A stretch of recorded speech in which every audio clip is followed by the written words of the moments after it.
பைத்துல் மஅமூர் என்றால் என்ன? யார் வணங்குவதற்காக வேண்டி அல்லாஹ் சுப்ஹானஹு வ தஆலா இந்த மஸ்ஜிதை கட்டியிருக்கிறான்? இதனுடைய பிரமாண்டம் எவ்வளவு? இதற்குள்ளால் யார் நுழைகிறார்கள் என்பதை பற்றித்தான் இந்த பதிவிலே தெளிவாக பேச இருக்கிறோம். வாங்க வீடியோக்குள்ளால போகலாம். அல்ஹம்துலில்லாஹி ரப்பில் ஆலமீன், அஸ்ஸலாத்து வஸ்ஸலாமு அலா ரசூலில்லாஹி அம்மா பஅத். கண்ணியத்திற்குரிய இறைவனின் நல்லடியார்களே, அல்லாஹுவின் சாந்தியும் சமாதானமும் என்றென்றும் உங்கள் மீது உண்டாவதாக. சில சகோதரர்கள் கமெண்ட் செக்ஷனில் பைத்துல் மஅமூரை பற்றி பேசுங்கள் என்று கூறியிருந்தார்கள். அவர்களுடைய வேண்டுகோளுக்கிணங்க பைத்துல் மஅமூரை பற்றி தெளிவாக இந்த பதிவிலே பேச இருக்கிறேன். கண்ணியமானவர்களே, இந்த பைத்துல் மஅமூரை அல்லாஹ் சுப்ஹானஹு வ தஆலா குர்ஆனிலே அத்தியாயம் 52 சூரா தூர் வசனம் 4 தெளிவாக கூறுகிறான். வல் பைத்துல் மஅமூர், பைத்துல் மஅமூரின் மீது சத்தியமாக என்று அல்லாஹ் கூறுகிறான். இந்த பைத்துல் மஅமூர் என்பது அல்லாஹ் சுப்ஹானஹு வ தஆலா உலகத்தில் எப்படி மனிதர்கள் இபாதத் செய்வதற்காக, அவனை வணங்குவதற்காக இறை இல்லமாகிய காபத்துல்லாவை கட்டி இருக்கிறானோ, இதே போன்று காபத்துல்லாவுக்கு நேராக 7வது வானத்தில் மலக்குமார்கள் வணங்குவதற்காக வேண்டி அல்லாஹ் அமைத்த மிக பிரமாண்டமான மஸ்ஜித் தான் பைத்துல் மஅமூர். ரசூலுல்லாஹி ஸல்லல்லாஹு அலைஹி வஸல்லம் அவர்கள் இந்த பைத்துல் மஅமூரை பற்றி ஏராளமான ரிவாயத்துகளிலே சொல்லியிருக்கிறார்கள். புகாரி, முஸ்லிம் போன்ற ஹதீஸ் கிரந்தங்களிலே இது பதியப்பட்டிருக்கிறது.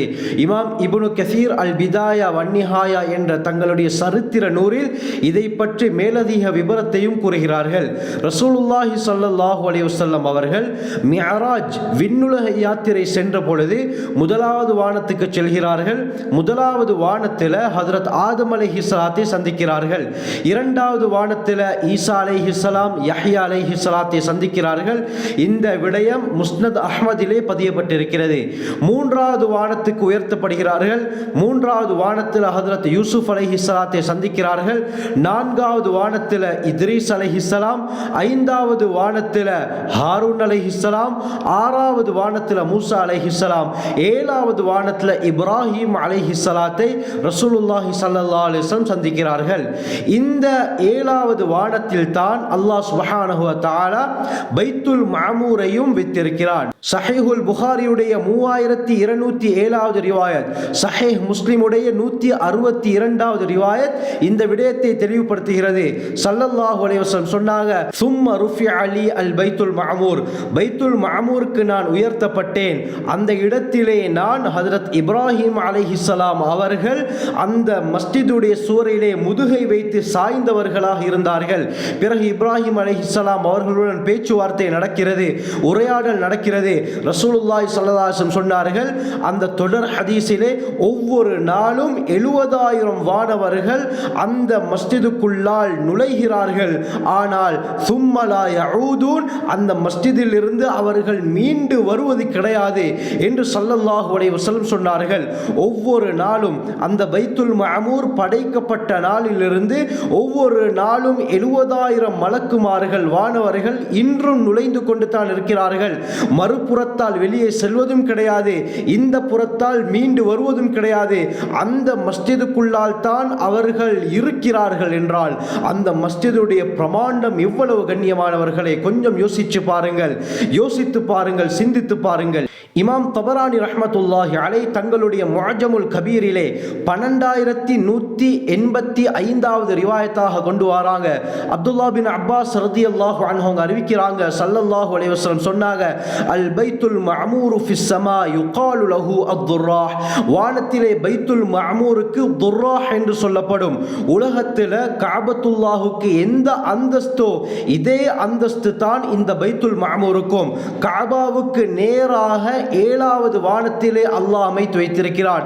லவ் சகத லசகத அலைஹி, அது விழுந்து விட்டால் கஅபாவின் மீது தான் விழும் என்று ஸல்லல்லாஹு அலைஹி வஸல்லம் இது கஅபாவுக்கு எந்த அளவுக்கு நேராக இருக்கிறது என்ற விடயத்தை இதன் மூலமாக விவரித்தார்கள். ஃபஇன்ன லஹு ஃபிஸ் ஸமாஇ ஹுர்மத்தன் அலா கத்ரி ஹுர்மத்தி மக்கா, உலகத்தில் மக்காவுக்கு எந்த அந்தஸ்து கண்ணியம் இருக்கிறதோ இதே போல தான் வானத்திலே பைத்துல் மஅமூருக்கும் மிகப்பெரிய கண்ணியம் அந்தஸ்து இருக்கிறது என்று ஸல்லல்லாஹு அலைஹி வஸல்லம் இந்த ஹதீஸின் மூலமாக தெளிவுபடுத்தினார்கள். கண்ணியமானவர்களே, ஹதரத் இப்னு ஜரீர் ரஹ்மத்துல்லாஹி அலைஹி தங்களுடைய தஃப்சீரிலே பதிவு செய்திருக்கிறார்கள். இமாம் அல்பானி இந்த ஹதீஸை ஸஹீஹ் என்று கூறுகிறார்கள். கதாதா ரலியல்லாஹு அன்ஹு அவங்க அறிவிக்கிறாங்க, ஒரு தடவை ரசூலுல்லாஹி ஸல்லல்லாஹு அலைஹி வஸல்லம் சஹாபாக்களை பார்த்து ஹல் தத்ரூன மல் பைத்துல் மஅமூர், பைத்துல் மஅமூர் என்றால் என்னவென்று உங்களுக்கு தெரியுமா என்று கேட்டார்கள். சஹாபாக்கள் அல்லாஹு வ ரசூலுஹு அஅலம், அல்லாஹும் அவனுடைய தூதரும் தான் நன்கறிந்தவர்கள் என்று பதில் சொன்னார்கள். பிறகு ஸல்லல்லாஹு அலைஹி வஸல்லம் சொன்னாங்க, மஸ்ஜிதுன் ஃபிஸ் ஸமாஇ பிஹியாலில் கஅபா, கஅபாவுக்கு நேராக வானத்தில் இருக்கக்கூடிய மஸ்ஜித் தான் இந்த பைத்துல் மஅமூர். அல்லாஹ் 7வது வானத்திலே இதை வைத்திருக்கிறான். இந்த மஸ்ஜிதுக்குள்ளால் ஒவ்வொரு நாளும் 70,000 வானவர்கள் தொழுவதற்காக நுழைகிறார்கள். மறுபக்கமாக அவர்கள் செல்வதும் கிடையாது, மீண்டும் வருவதும் கிடையாது என்று ஸல்லல்லாஹு அலைஹி வஸல்லம் சொன்னார்கள். கண்ணியமானவர்களே, ஒவ்வொரு நாளும் 70,000 மலக்குமார்கள் படைக்கப்பட்ட நாளில் இருந்து நுழைவதாக இருந்தால் அந்த மஸ்ஜிதுடைய பிரமாண்டம் எந்த அளவுக்கு இன்று நுழைந்து கொண்டு தான் இருக்கிறார்கள். கியாமத்துடைய நாள், மறுமை நாள் வரும் வரை அவர்கள் ஒவ்வொரு நாளும் 70,000 பேர் நுழைந்து கொண்டு தான் இருப்பார்கள். இதிலிருந்து நீங்கள் சற்று சிந்தியுங்கள், இந்த மஸ்ஜிதுடைய பிரமாண்டம் எந்த அளவு, இந்த மஸ்ஜித் இருக்கக்கூடிய அந்த 7வது வானம் சுப்ஹானல்லாஹ் எந்த அளவுக்கு பிரமாண்டம் என்ற விடயத்தை நன்றாக அறிந்து கொள்ளுங்கள். அல்லாஹுடைய படைப்பு கண்ணியமானவர்களே, இந்த வானத்துடைய அளவை நம்மால் யூகித்து கூட பார்க்க முடியாது. இந்த மஸ்ஜிதே இந்த அளவுக்கு பிரமாண்டம் என்றால் அது இருக்கக்கூடிய வானம், இந்த அண்ட சராசரம் எந்த அளவுக்கு பிரமாண்டமானது என்பதை நன்றாக விளங்கிக் கொள்ளுங்கள்.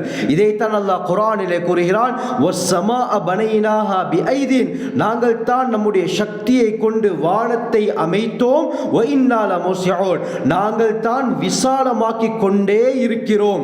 இஸ்மு ஃபாயிலுடைய வஸன் அரபியிலே இதற்கு தொடர்ச்சி என்ற கருத்து இருக்கிறது. நாங்கள் விசாலமாக்கி கொண்டே இருக்கிறோம், இன்றும் இந்த வானம் விசாலமாகி கொண்டு தான் செல்கிறது. இதைத்தான் எட்வின் ஹபல் என்ற அமெரிக்க விஞ்ஞானி எக்ஸ்பென்ஷன் ஆஃப் த யூனிவர்ஸ், இந்த பிரபஞ்சத்துடைய விரிவாக்கம் என்ற ஒன்றை 1920 காலகட்டத்திலே கண்டுபிடித்தார். கண்ணியமானவர்களே, இது அல்லாஹ்வுடைய மிகப்பெரிய ஒரு படைப்பு. இதே போல தான் மலக்குமார்களுடைய எண்ணிக்கையையும் யாருக்கும் சொல்லிவிட முடியாது. ஒவ்வொரு நாளும் 70,000 பேர் அந்த மஸ்ஜிதுக்குள்ளால் நுழைந்து கொண்டிருக்கிறார்கள். இது அல்லாமல் உலகத்திலே வானத்திலே வேறு வேறு இடங்களில் எத்தனை வானவர்கள் மலக்குமார்கள் இருக்கிறார்கள். சூரா முத்தஸிர் வசனம் 31 அல்லாஹ் கூறுகிறான், வமா யஅலமு ஜுனூத ரப்பிக இல்லாஹு, உமது இரட்சகனுடைய படையை அவனை தவிர யாரும் அறிய மாட்டார்கள். மலக்குமார்களுடைய எண்ணிக்கையை அல்லாஹ் மட்டும் தான் அறிந்தவன். திர்மிதியுடைய ரிவாயத் வருகிறது, ஸல்லல்லாஹு அலைஹி வஸல்லம் சொன்னாங்க, வானத்திலே 4 விரல்களை வைக்கக்கூடிய அளவு கூட கிடையாது. எல்லா இடங்களிலும் மலக்குன் சாஜிதுன், மலக்கு ஒரு வானவர் சுஜூ செய்த நிலைமையில் தான் இருக்கிறார் என்று ஸல்லல்லாஹு அலைஹி வஸல்லம் சொல்லும் அளவுக்கு இந்த வானம் முழுக்க அல்லாஹ் சுப்ஹானஹு வ தஆலா வானவர்களை நிரப்பி வைத்திருக்கிறார். சிலர் ருக்கு செய்தவர்களாக, சிலர் சுஜூத் செய்தவர்களாக, சிலர் இபாதத் செய்தவர்களாக, சிலர் துஆ செய்தவர்களாக இருந்து கொண்டு தான் இருக்கிறார்கள். கண்ணியமானவர்களே, அல்லாஹ் சுப்ஹானஹு வ தஆலா இது போன்ற இன்னும் இஸ்லாம் சம்பந்தப்பட்ட பல விடயங்களை அறிந்து கொள்ளக்கூடிய கூட்டத்திலே அல்லாஹ் எங்களையும் சேர்த்தருள்வானாக. ஜஸாக்குமுல்லாஹு கைர். வ ஆகிரு தஅவானா அல்ஹம்துலில்லாஹி ரப்பில் ஆலமீன்.